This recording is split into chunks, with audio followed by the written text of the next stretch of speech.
Í sjötta riðli á fyrstu braut er Úlfur Páll Andrason KR, á annarri braut er Logi Freyr Arnarsson KR,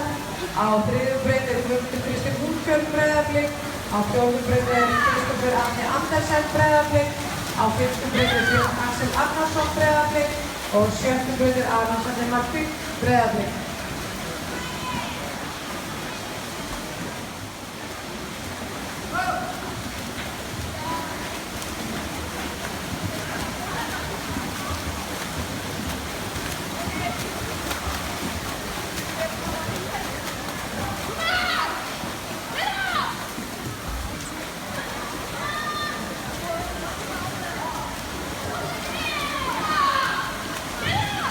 Eftir þessa grein ætlum við að fara í afhending á þátttökuverðlaun, þannig að mig langar að biðja